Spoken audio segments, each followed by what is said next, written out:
itself, because it's not in anybody's benefit. One of the reasons why Morsi is here is to solve that for the Americans. He's in power. As I told you, first to be against Iran with the Saudi Arabians. Second, when you put pressure on Iran, you put pressure on two parties, Bashar Assad and Hezbollah. Yes. And Hezbollah, that's why Israel is supporting Morsi. Yes. There are three reasons why Israel is supporting Morsi. It's Hezbollah, Hamas and Sinai, and Syria. Yes.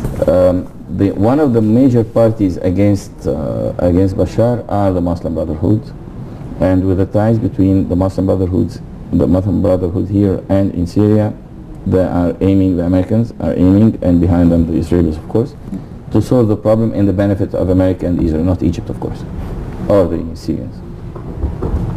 Okay, that's all for the press review today, this morning in the episode of The Breakfast Show. Thank you so much. This is Mr. Mohsen Badawi. He's the chairman of Abdurrahman Badawi Center for Creativity. Thank you so much for joining us this morning. It was very interesting. Anyway, we're going to move on to a tourism topic. Hurghada in the Red Sea is one of the most beautiful destinations and a tourist hub in which tourists are keen to visit while in Egypt to witness its marvelous natural sceneries, good weather all year long, and practice sports and diving. Ahmed Nader has more about the city.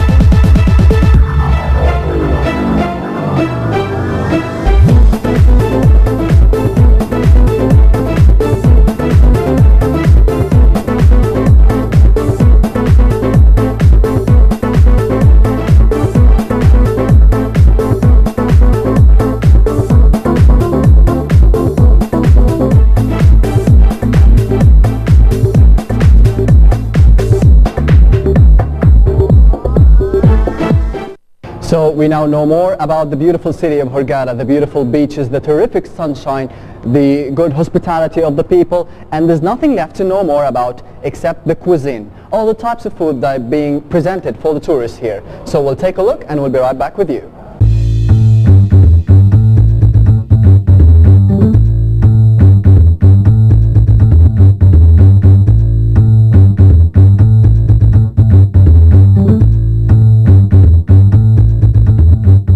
Chef, will you tell me more about the long hours that are being taken to prepare such foods? Some food preparing one day before, like mozambilas, and all food cooking a minute. Some item like pastry make one day before, and some item like cold food you make one day before, put in the fridge and mix it before start buffet. All kind of food, hot food, make it eliminated before start. To be fresh? Yes, to be fresh. Best food when guests eat food fresh.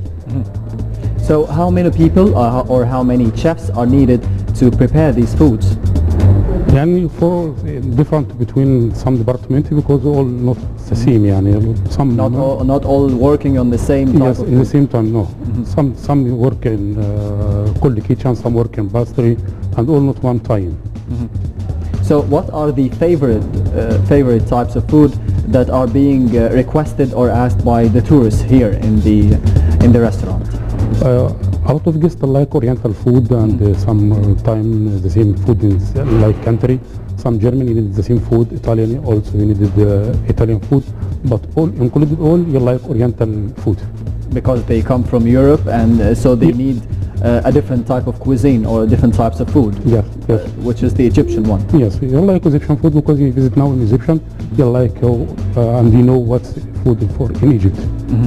So would you tell me more about the beautiful shapes that are being made here by the chefs? How do you do it, or how many hours do you need to do it? Yeah, some tools and they have idea. You can make it by some little bit of tools. just like you draw يعني this is not studying like draw from idea can make it. So that's a bit of an art. Yes, like art يعني this is You're more of artist, not yes artist not studying يعني this is from artist.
Welcome back again. You're still watching us here on The Breakfast Show, and it's time to take a look at our first segment for this morning, and we're going to be discussing about different various causes for heart diseases and what is the rate here in Egypt now and what are possibly the medical updates in improving the health system in Egypt, particularly in the field of cardiology. But one of the main reasons that could also be a major cause to heart diseases nowadays, apart of course from stress and unhealthy diets and a very full life, is tobacco and smoking. Smoking is a very serious cause for heart diseases for people at different ages, particularly those who choose to start smoking at a very young age. And of course smoking comes in different forms, whether it's ranging from the use of tobacco cigarettes or even the hubbly bubbly, or what's known as the shisha, that is very widely spread nowadays among adults and in different areas. To shed more light on tobacco, heart diseases and cardiological diseases or heart problems in general and the health system in Egypt, we're very much delighted to have joining us in the studio Dr. Mohammed Nasr.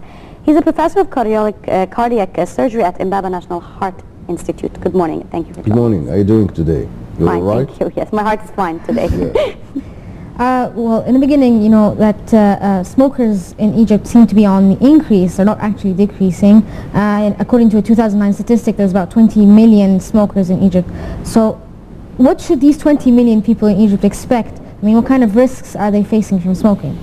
You know, smoking is really a dangerous thing because, you know, when you smoke, even if you don't inhale the smoke, the nicotine is absorbed from all the mucous membranes of the body, either from the trachea, from the bronchi, and even from the mucosa of the mouth. Mm-hmm. The nicotine passes into the blood. It injures the blood vessels. You know, the blood vessels, the wall of the blood vessels is not only a wall, but it is an endocrine system. You understand? So the nicotine, it injured these blood vessels, as on the glass, it injured the glass. So the platelets of the body, the platelets circulating in the blood, they have pseudopods, pseudo limbs like this. They go through these injuries, and then they precipitate and they form a net. This net entrap all the white cell corpuscles, and these white cell corpuscles entrap the fat, and then the calcium, and they calcify. So the blood vessels, there is a diminution of the diameter of the blood vessels. It slows the flow of the blood, so it stimulates development of thrombosis and clotting of the blood. Yeah, so speaking of cigarettes, and sorry to interrupt you for that, and smoking again, it has been noticed that it's more of a social image that's taking place in Egypt. And I'm not just speaking about cigarettes, but I'm also talking about a very serious other form of smoking, which is the shisha or the hubbly bubbly, which is very This is another spread. issue, but the problem is that the mass media has played an important role in the 40s and in the 50s in pushing people to smoke. You know, it's a part of the prestige to be a smoker. Until the day, the cowboy, when you go through the bridge and you find a big advertising about the guy, a cowboy smoking a type of cigarette. This guy died from cancer lung. So now it started that mass media started to forbid smoking during movie films, etc.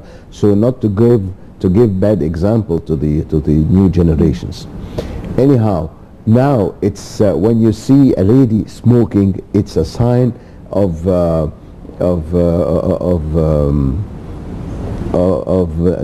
when you see a woman smoking, she's not a cultured woman. You understand? But in the 40s and the 50s, smoking was a type of prestige. This is not anymore the issue. Yes. Well, would you say that the media isn't doing enough, especially in Egypt, in terms of giving the Egyptian population or Egyptian smokers the awareness about the risks that they are facing? You know, when you see the movie films of the 50s and the 60s, the hero of the film, he becomes sad, he drinks and he smokes. He becomes happy, he drinks and he smokes. He becomes slapped, he drinks and he smokes. So the people, it develops a type of conditioned reflex in the mind of the new generation that it is sine qua non of the cigarettes, is sine qua non of the different events of life. Now it's starting starting from the late 70s, 80s. Mass media started to forbid smoking, and it started to dissociate the events of life from smoking. And this was an important issue, and now it is the smoking is less. Nevertheless, in Egypt, the number of young smokers is very